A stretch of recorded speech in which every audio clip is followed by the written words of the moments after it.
Hi guys, Alistair Taylor here at Lytham Golf Academy, and today we're going to compare two irons that are real top end price. So for me, they're not kind of aimed at the masses. They are performance wise, but I'm not sure everyone's budget would stretch to them, and equally I'm not sure everyone would want to spend the amount of money on them. So we're going to look at the Callaway Epic against the PXG 0311 XF irons. So I've got both of them at 7-iron, both set up the same, both got Project X LZ 2.0. I'm going to hit 6 real balls on GC Quad. And I'm going to give you a bit of feedback on kind of looks and feel. I've done individual reviews on both of them, so I'm not going to get too much into kind of the tech specs and the design of the head. But I'm going to hit PXG first, and we're going to look at some numbers, but I'm also then going to give you my feedback on if I was buying, which one of these two I would potentially go for. So like I said, we're going to go PXG first. Both fairly strong loft for 7-irons, but you know, still get the ball up in the air, going to hit it a decent distance. So I'm going to pop some ball speeds on screen as I'm hitting the shots. So big difference though is PXG's forged, Callaway's cast. And that may already make your mind up for some of you. So 6 balls, PXG first off.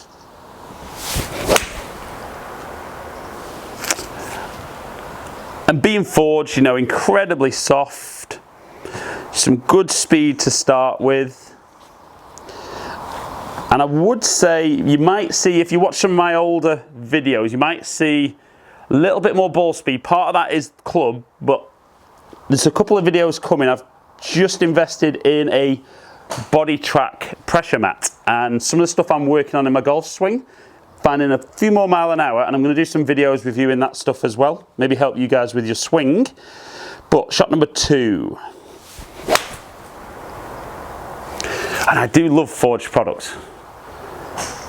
You know, and the nice thing with the XF head is it kind of looks like a blade, just a big, chunky, kind of almost like a blade on steroids.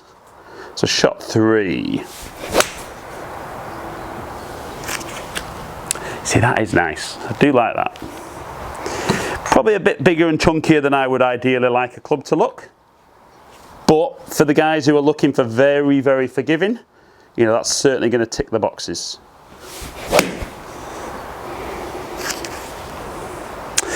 Yep, nice.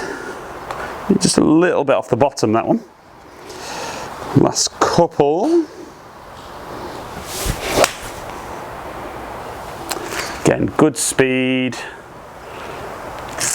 And one final one. I think probably for a lot of you guys out there, it depends where you're watching in the world, it'd probably be easier for you to get fitted for Callaway because they'll probably be available at more places.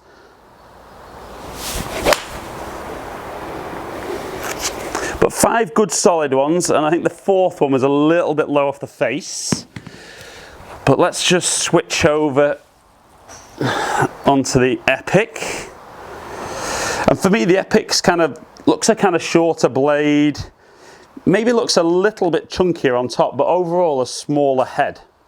So I would probably say for you guys who struggle with ball striking, they might kind of prefer the look of the PXG because it looks a bit bigger and more forgiving. But I've only tested the Epic a few days ago, so I can remember kind of how this performs. And it's a very different kind of feel and sound. You know, definitely more of a click off this club. Just more cast product, but definitely a different sound, different feel. And I definitely think with this one, it feels and sounds like the ball's coming a lot quicker off the club face. I mean, we'll see some numbers as they're popping up, but it feels a lot faster off the face with the Epic than it did with the PXG. Again, very high, good distance. Let's keep going, last 3.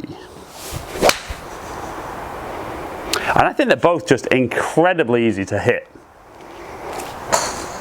And I think I made the comment when I did the Callaway review. I'd be very interested to hit kind of a 3-iron in both of these models, because that's certainly something that could go in my bag.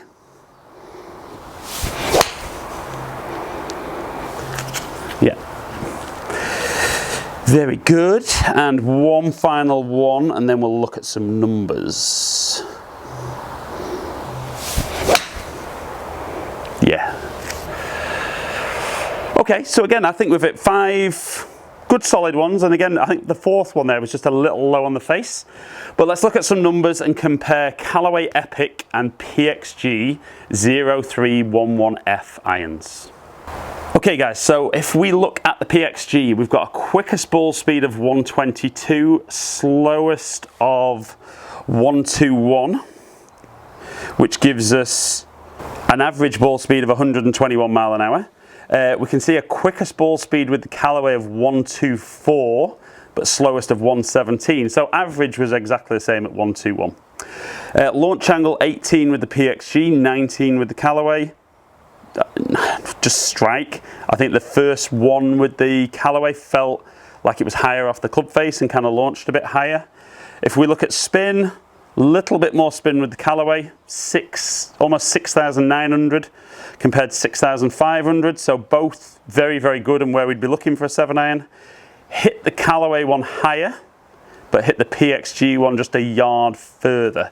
And again, front to back spread is probably the key thing for me. Average 167 with PXG, but longest 169, shortest 164. So only 5 yards front to back spread. Whereas with the Callaway, my longest was 171, shortest was 161. So even though the averages were almost identical, the PXG for me was probably just a little bit more consistent. Right guys, so we look at the numbers and there is absolutely nothing in it.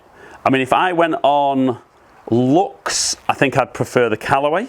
If I went on feel, I'd prefer PXG. I think if I look at the performance numbers we've just spoken about, nothing really in it ball speed. I think there was more, not inconsistencies, but the range front to back and consistency of ball speed. Bearing in mind, I felt I was fairly consistent with my ball striking, was still good with the Callaway, but was tighter tolerance with the PXG. So, like I said, I think probably for me personally, the PXG would just edge it. Now, they're both very top end price, and I'm not sure around the world where they're going to be. The PXG one's quite a bit more expensive than the Epic, but having said that, the Epic is quite a bit more expensive than a lot of the clubs on the market. In fact, most of the comments on my review video is actually about price and not performance from people.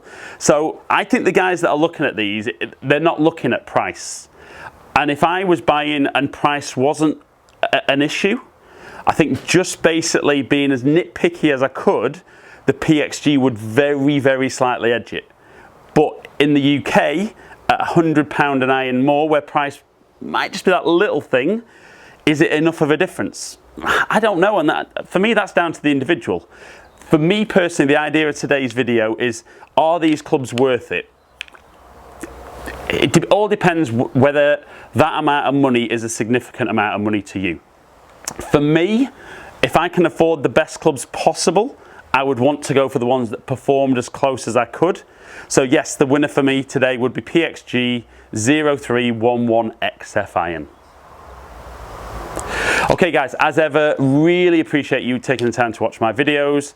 Hope you've enjoyed it. If you have, like and share it. Follow me on all the social media platforms if you don't already. They're all under Ali Taylor Golf. Subscribe to my channel if you don't already. Hopefully catch up with some of you guys down here in the future. Stay in contact.